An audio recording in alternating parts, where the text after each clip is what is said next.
ပြီးဆုံးသွားတဲ့ရံပွဲစီဆီယမရောက်လာခဲ့ပြီးတဲ့နောက်မီးလောင်နေတဲ့ကြိုးပိုးအိတ်ကိုမီးငိမ့်နေရင်ဂါမင်းကိုစူငေါက်ပါတယ်စစ်စစ်ရေးမှုနဲ့အတူဒူးချောင်းလည်းဝင်လာခဲ့ပြီးကျောင်းတော်အကြမ်းဖက်မှုမီးရှို့မှုတွေအတွက်ဂါမင်းကိုတာဝန်ယူခိုင်းပါတယ်ဒါကြောင့်စီကန်သိန်းသိန်းရဲ့ခန်းမှာရောက်နေတဲ့ဂါမင်းစီကိုဆယ်ဝန်းကရောက်လာခဲ့ပါတယ်မင်းကငါရဲ့စာချက်ဝိုင်းခေါင်းဆောင်မို့လာရောက်အားပေးရလို့မြောက်ပြောနေတဲ့ပြင်သူ့ကိုကူညီခဲ့တာကျေးဇူးတင်တဲ့အကြောင်းစကားဆိုလာပါတယ်ဂါမင်းကလည်းကိုရတွေးပြောဆိုနေစဉ်စီကန်သိန်းသိန်းရဲ့အတွက်စစ်စစ်ရေးမှုပါရောက်လာတာမို့ဆယ်ဝန်းလည်းလက်ထွက်လာခဲ့ပါတယ်စာတင်ကန်းစီလာတဲ့လမ်းမှာသူရောက်လာတာနဲ့အားလုံးကအယိုသေးပေးဘေးကပ်နေတာကြောင့်ဆယ်ဝန်းကလည်းအံ့ဩနေရပါတယ်ဒါပေမဲ့သူ့ကိုယိုသေးပေးနေတာမဟုတ်ပဲဖေယံဝီရဲ့အကျန်းသုံးလက်ထောက်3ယောက်ကိုယိုသေးပေးနေတာမို့သူပါရှောင်ပေးလိုက်ရပါတယ်အဆိုပါလက်ထောက်3ယောက်ကဂါမင်းတိတာခံလိုက်ရတဲ့အီဝန်းကိုဖမ်းလာတာဖြစ်ပြီးဖေယံဝီရှိမှဒူးထောက်စေပါတယ်ဒီမြင်ကွင်းတွေကိုလည်းဗဝန်းရောက်ကလှမ်းကြည့်နေပါတော့တယ်တစ်ဖက်ကဂါမင်းကိုတော့ကျောင်းတော်အကျန်းဖက်မှုအတွက်ကျောင်းထုတ်ရန်တူးကျောင်းကပြစ်ဒဏ်ချမှတ်ပါတယ်ဒါကြောင့်ဆီယာမကပဲထားပြီးဒါကကျောင်းသားရဲ့အမှားမဟုတ်ပဲကျောင်းရဲ့အမှားလို့ပြောလိုက်ပါတယ်အနိုင်ကျင့်ခံရတဲ့အခါပြန်လည်ခုခံတာကအကျန်းဖက်မှုမဟုတ်ကြောင်းရှင်းပြနေတာမို့ဒီကျောင်းမှာနိုင်ကျင့်မဲ့ကျောင်းသားမရှိကြောင်းဒူးကျောင်းကခြေပါပါတယ်ဒူးကျောင်းနဲ့ဆီယာမအီဟန်ဂရောင်းကလည်းတပွဲတလန်းတွေဖြစ်ကုန်ကြပြီးအချင်းများနေတဲ့အချိန်အရင်တော့ကပုံစံဘင်းတော်ဆိုကစစ်စစ်ရေးမှုကဝင်ပြောလာပါတယ်မနစ်ကဆရာပြင်းမြောက်ရေးစာမေးပွဲမှာအမှတ်ပြည့်နဲ့အောင်မြင်ခဲ့ပြီးစရင်သွင်းမခံရသလိုအောင်မြင်ခဲ့တဲ့မှတ်တမ်းမှာဖျက်ခံရတဲ့ဆီယာမအီဟန်ဂရောင်းမလားဆိုကမေးလိုက်ပါတယ်ယူဆောင်ကျောင်းမှာအစမ်းကန်ဆီယာမဝင်လုံးနေရပေမဲ့သူ့ရဲ့အေးချင်းနဲ့ဆိုရင်ကြိုက်တဲ့ကျောင်းကိုတွားလို့ရတဲ့အကြောင်းစစ်စစ်ရေးမှုကရှင်းပြပါတယ်ဆီယာမကတော့ဒီကိစ္စကိုတစ်ခါတော့လက်လျူရှုပေးပြီးဒီကလေးကစာချက်ဝိုင်းဖွဲ့ဖို့စ조사နေတဲ့ကလေးလို့ကူပြောပေးပါ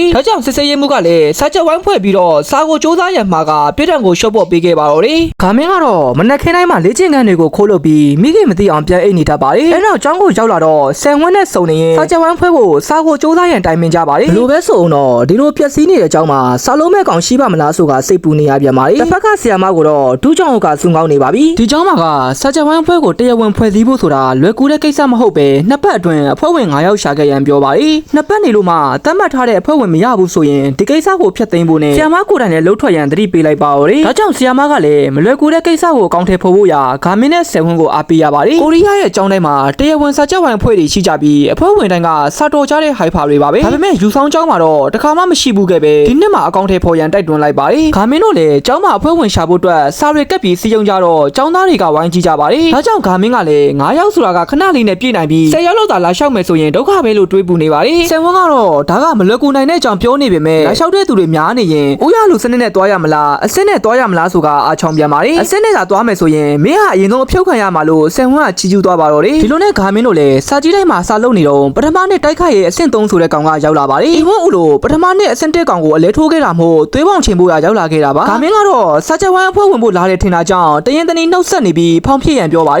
်ဘလောက်ပဲနောက်ကနေတိုက်ခိုက်ဂါမင်းကအာယုံမဆိုင်နိုင်ပဲဖောင်ဖြည့်ဖို့ကိုသာအာယုံရောက်နေခဲ့ပါတယ်အဲ့လိုအာယုံများနေတဲ့ဂါမင်းကိုတစ်ချက်မှထိအောင်မတိုက်ခိုက်နိုင်ပဲလောကထဲကိုဖောင်သွားယူနေစဉ်လိုက်ထိုးပြန်ပါတယ်အားကုန်လွှဲထိုးလိုက်တဲ့အချိန်လောကတကားကိုဖွင့်လိုက်တာမို့တကားကိုထိုးမိတဲ့အပြင်အောက်ကတကားကြောက်မှသတိမေ့သွားပြန်ပါတယ်မင်းနေတဲ့ကောင်ကိုလှုပ်နှိုးနေပေမဲ့အပြင်အကောင်တွေကတော့ပါရိုက်နေရထင်ပြီးလက်နေကြပါတယ်နောက်တနေ့ရောက်တဲ့အထိအဖွဲ့ဝင်တယောက်မှမရသေးပဲမနေ့ကလာတဲ့ကောင်ကိုအဖွဲ့ဝင်လို့ဂါမင်းကထင်နေပါတယ်ဆယ်ဝန်းကတော့အဲ့ဒါကမင်းကိုလာထိုးရလို့ပြောပေမဲ့ဂါမင်းကလက်မခံပဲသူထိုးတာတခါမှမမြင်ခဲ့တဲ့အကြောင်းညင်းပါတယ်မင်းအဲ့လိုအာယုံမဆိုင်နိုင်လို့စာရီချက်ပြီးရင်မေ့တာလို့ရှင်းပြနေတော့အဖွဲ့ဝင်သွားရှာမယ်ဆိုကထွက်သွားပြန်ပါတယ်ကနေကចောင်းသားတွေကလည်းဂါမင်းရဲ့အကြောင်းတွေကိုပြောနေကြပြီးဘလို့ကျန်းခဲ့တာဘလို့တိုက်ခိုက်တာဆိုကအချက်ကပြောနေကြပါတယ်ပြောလို့မဆုံးသေးခင်ရောက်လာတဲ့ဂါမင်းကြောင့်စောက်ကျိုးတွေနေအောင်ကြောက်နေရပြန်ပါတယ်သူတို့ရဲ့စာချက်ဝိုင်းဖွဲ့စီကိုအတင်းဆွဲခေါ်တော့မယ်ထင်နေပြီးစာလုံးရတာပင်မနေလို့ညီးတွားနေကြပါတယ်အဲ့ဒီချိန်တက်တက်ကြီးဝင်လာပြီးဖြစ်တဲ့ဂါမင်းကြောင့်အသက်တောင်မရှူရဲပဲမျက်လွှာချထားရပါသေးတယ်စာလုံးမဲ့ကောင်ကိုလိုက်ရှာပေမဲ့အကုန်လုံးကဖိုက်တာလို့ဂေါ်လီလိုကောင်တွေပဲမို့ပြန်ထွက်လာရပါတယ်သမင်းစားခန်းထဲမှာလည်းဂါမင်းဝင်လာတာနဲ့တင်အကုန်လုံးကပြေးကုန်ပြီမို့အဖွဲ့ဝင်ရဖို့ကတိုင်ပတ်ပါတော့တယ်ဒီလိုနဲ့အခန်းစီကိုပြန်လာစဉ်သူတို့ရဲ့ကြော်ညာကိုကြီးနေတဲ့ဘဝင်းရောက်ကိုမြင်လိုက်ရပါတယ်ခုနှစ်တန်းနှစ်မှာကျောင်းကထွက်သွားပြီးအမေရိကကိုသွားခဲ့တာလို့ဆယ်ဝန်းကရှင်းပြပါတယ်အမေရိကပြန်ကျောင်းသားဆိုရင်စတော်မှာပဲဆိုကဂါမင်းကပြေးနှုတ်ဆက်ပါတယ်ဒါပေမဲ့ဘဝင်းရောက်ကတော့မင်းမယုံကြည်ချက်တွေများနေရလားဒါမှမဟုတ်မင်းဘေးကလူတွေကိုထိခိုက်မှမကြောက်ဘူးလားလို့မေးကထွက်သွားပါတော့တယ်24နာရီအတွင်းအဖွဲ့ဝင်တယောက်မှမရလို့စိတ်ပြတ်နေတဲ့ဂါမင်းတို့ထံဆီယာမရောက်လာပါတယ်စိတ်ပြေလက်ပြောက်အနေနဲ့စာအုပ်တွေသွားဝယ်ရအောင်လို့ဆိုကထွက်လာကြပါတယ်အဲ့နောက်ထမင်းတူတူစားကြရင်ဘဝမှာအများကြီးမတွေးပဲအကောင်းဆုံးရှင်တန်ရန်ဆီယာမကအားပေးပါတယ်ဘောပင်တွေအများကြီးဝယ်လာတဲ့ဂါမင်းကိုလည်းဘာလို့ဖို့လဲမေးကြည့်တော့ရောင်တွေအများကြီးခွဲပြီးမှတ်ဖို့ဆိုတာကြောင့်ဆွမ်းအားရပြန်ပါတယ်ဒီထက်ပိုကောင်းတဲ့ကျောင်းတွေရှိပေမဲ့ဘာလို့ဒီကျောင်းကိုရွေးရလဲလို့ဆီယာမကိုမေးကြည့်ပါတယ်အလို့လျှောက်တုံးက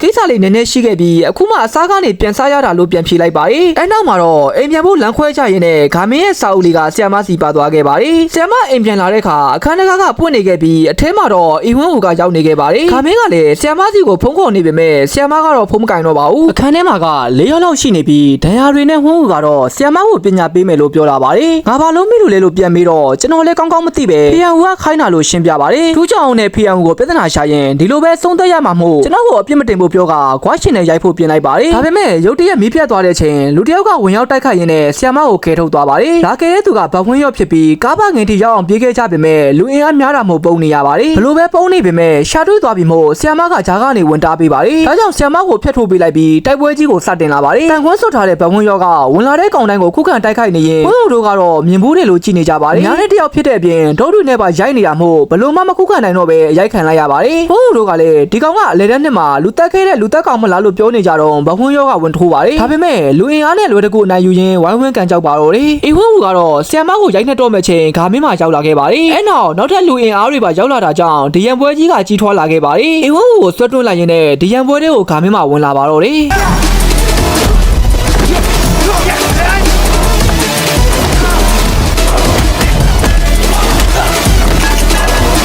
နန်ချက်ကိုပါကစားတတ်တဲ့ခါမင်းကသူ့ကိုလာရိုက်တဲ့နန်ချက်ကိုလူယူလိုက်ရင်းနဲ့အကွက်တွေထုတ်ပြပါတယ်အများနဲ့တယောက်ဆိုပေမဲ့နှစ်ပေါင်းများစွာလေ့ကျင့်ထားတဲ့ခါမင်းကိုမရှင်နိုင်ကြပဲရှေ့တိုးတာနဲ့ရိုက်ခံရပါတယ်ရှေ့တပြကောင်တိုင်းကိုအမှောက်သိပ်ပြီးတဲ့နောက်ဆီယမစီကိုပြေးသွားပြီးသတင်းမင်းနေတော့ဝင်းဟူကဝင်ရိုက်ပါတယ်ဒီတစ်ခါမှာတော့ဘဝင်းရောက်ကဝင်ကူပေးပြီးသူ့ရဲ့လူတက်မှုကိုသိနေရင်မင်းလည်းတေရမယ်ဆိုတာတရွန်းနဲ့ရိုက်ပါတယ်ဒီအမှုကိုဘယ်ထိသိထားလဲလို့မေးရင်တရွန်းနဲ့စောင့်ထိုးတော့မှာမို့ခါမင်းကဝင်ဆွဲပါတယ်ဘလို့ပဲဖြစ်ဖြစ်တော်ယုံမဲလုံးဆိုတာကြောင့်မိခင်တယောက်လုံးတိတ်ဆုံးထားတာတော့မှတော်ယုံမဲဆိုတာကဘာကိုပြောတာလဲလို့ပြန်မေးနေစဉ်ဝင်းဟူတို့ကထွက်ပြေးသွားပါတော့တယ်အဲ့ဒီနောက်ဆီယမကိုကြည့်ကဒီကောင်တွေကိုရှော့မတွက်မိစေနဲ့လို့တတိပေးရင်ဆီယမကိုမြင်ရတာကကျွန်တော်အမေလိုပဲလို့ဘဝင်းရောကပြောလာပါတယ်ခါမင်းကိုလည်းစัจ ဝမ်းကိုထပ်မလုပ်ဖို့နဲ့ဒါကယူဆောင်ကြောက်မို့အတိတရားဝန်စမ်းပါလို့တတိပေးသွားခဲ့ပါတော့တယ်ဆီယမကတော့ခါမင်းရဲ့စာအုပ်လေးကိုပြန်ပေးရင်ဟမ်မပြက်ပြုံးနေစေမို့အစင်ပြေရလာလို့မေးလိုက်ပါတယ်ဆီယမကတန်မာတာမို့ဒီလောက်ကကိစ္စမရှိဘူးလို့သာနှုတ်ဆက်ခဲ့လိုက်ပါတယ်ဘလောက်ပဲအားတင်းထားပေမဲ့အိမ်ထဲထိဝင်ရောက်လာကြတဲ့လူမိုက်ចောင်းသားတွေကြောင့်ဆီယမကလည်းကြောက်လာပါတယ်ဒီလောက်ကိုဆက်လုပ်ရမလားဒီမှာပဲရက်လိုက်ရမလားလို့တွေးဟာတွေများလာခဲ့ပါတယ်အဲ့လိုဖြစ်နေတဲ့ချိန်သူ့ကိုရိုက်နှက်ခဲ့တဲ့ចောင်းသားကထက်ရောက်လာပြီးတောင်းပန်စကားဆိုလာပါတယ်သူတို့ကိုရဲမတိုင်ဖို့ចောင်းမမတိုင်ဖို့ရဒူးထောက်တောင်းပန်နေပြီးလှုပ်ချင်လို့လှုပ်တာမဟုတ်ပဲ